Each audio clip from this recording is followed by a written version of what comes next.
बहती नदी के समान है।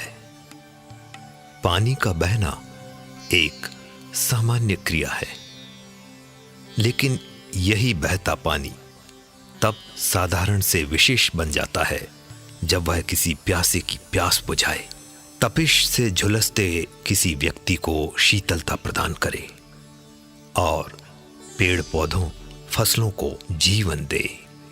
ऐसे ही संत होते हैं जिनके अंदर संस्कार और परमार्थ की पावन गंगा बहती रहती है और वे हर क्षण समदर्शिता से जनमानस का कल्याण करते रहते हैं। वृंदावन की पावन स्थली में ऐसे ही एक दिव्य व्यक्तित्व के धनी संत हैं परम पूज्य श्री देवादास जी महाराज। भक्त चरतावली के रूप में आधुनिक तकनीक का सदुपयोग करके YouTube पर देश विदेश में लाखों सुनने वालों को कृतार्थ कर रहे हैं। मेरा तो प्रभु की कृपा से कल्याण हो रहा है और जैसे मैंने बतलाया ना कि प्रारब्ध का सदुपयोग परीक्षित जी ने किया सुखदेव जी के माध्यम से, और उस प्रारब्ध का ऐसा जबरदस्त सदुपयोग किया। कुंडली में लिखा था सांप के डसने से बच्चा मरेगा, और केवल उन्हीं का उद्धार नहीं हुआ, सारे जगत का उद्धार किया। आज भी कर रहे हैं, आगे भी करेंगे। तो मैंने सोचा कि मेरे प्रभु के भक्तों का चरित्र यदि सुनाया जाए तो साथ साथ उनका भी चरित्र अपने आप आ जाएगा।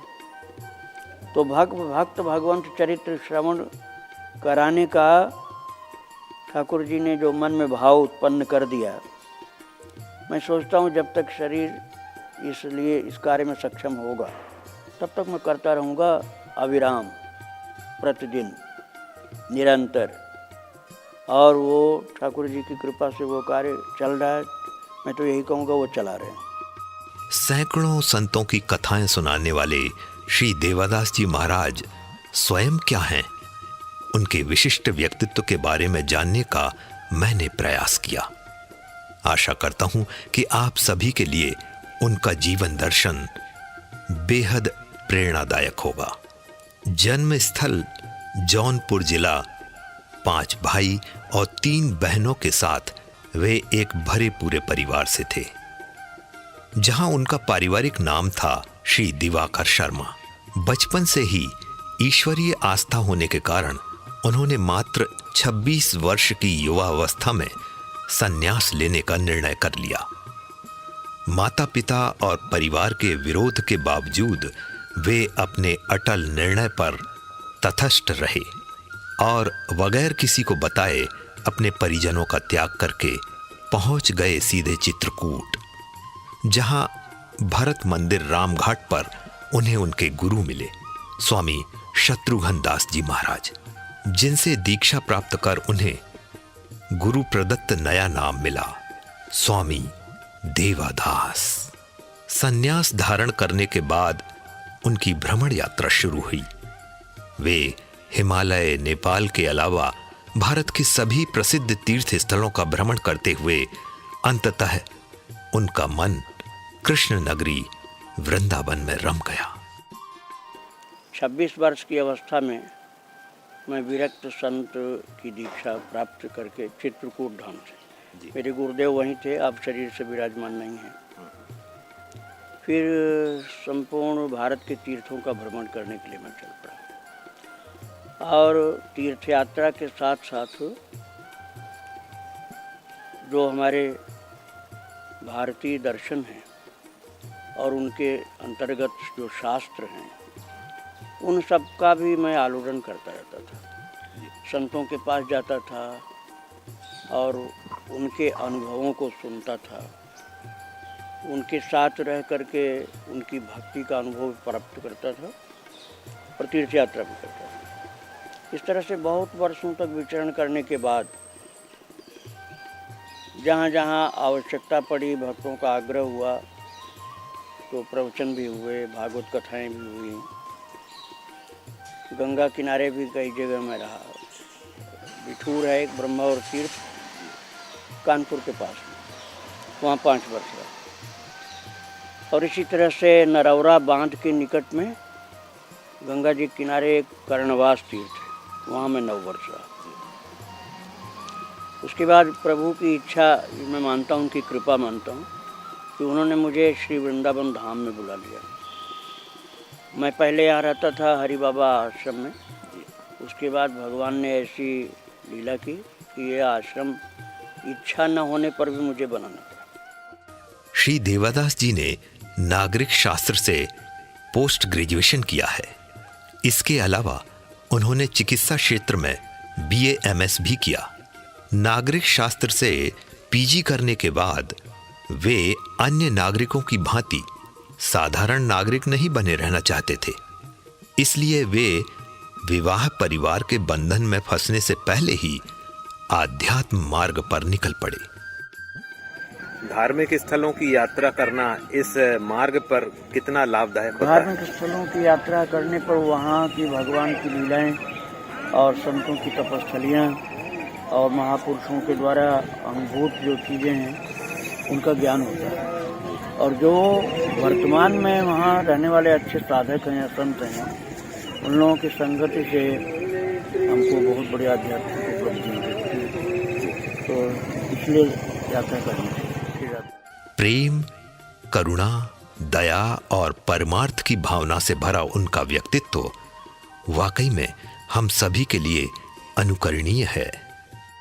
मुझे तो ठाकुर जी ने कृपा करके 26 वर्ष की उम्र में इधर इस रास्ते पर चला दिया था। और जितना भगवान की कृपा से बना तब से यत्किंचित कर ही रहा हूँ। और वो मैं करता नहीं, करवाते हैं वो। और यही मन में रहता है कि शरीर तो क्षयिष्णु है, ये तो विनष्ट होने वाला है, इसका नाश निश्चित है। जातस्य ध्रुवो मृत्यु, गीता जी के दूसरे अध्याय में कहा गया है कि जिसका जन्म हुआ है उसकी मृत्यु निश्चित है। इसलिए शरीर का जन्म हुआ था तो शरीर की मृत्यु डेड श्योर निश्चित है। किंतु इसका सदुपयोग कर लेना बहुत समझदारी की बात है। और एक पथिक जी महाराज संत हुए, उन्होंने भजन लिखा है अपने आखिरी टाइम में, फिर मत कहना कुछ कर न सके। वृंदावन में जहां उनका भक्ति आश्रम है, वहां श्री ठाकुर जी का सुंदर मंदिर है।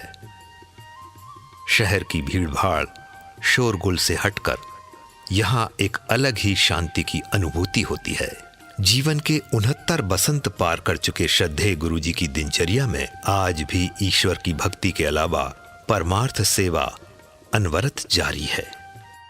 एक व्यक्ति को विरक्त संन्यास लेना ही जरूरी है ईश्वर प्राप्ति के लिए, कि वह गृहस्थ में रहकर भी प्राप्त कर सकते? नहीं, विरक्त मन से होना जरूरी है। विरक्त वेश धारण करना जरूरी है।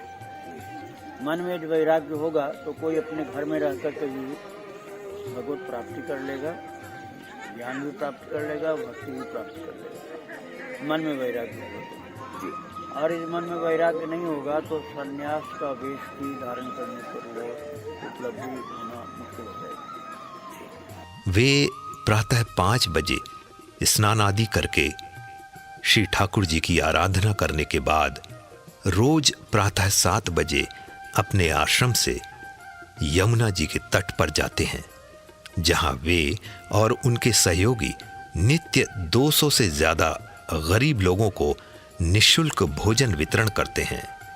किसी विशेष पर्व पर यह संख्या तो इससे भी अधिक हो जाती है। अपनी चिकित्सा योग्यता और ज्ञान से वे गरीब लाचार लोगों का स्वयं निःशुल्क दवा देकर इलाज करते हैं।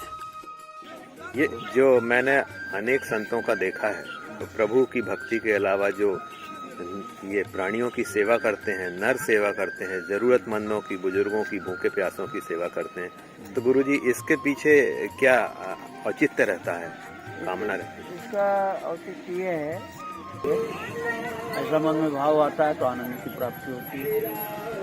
तो स्वांतर सुखाय भी है और परोपकार की दृष्टि और भगवत प्रीति तो इसलिए ये कार्य करने का मन में भाव रहता है और ठाकुर जी करवाते हैं।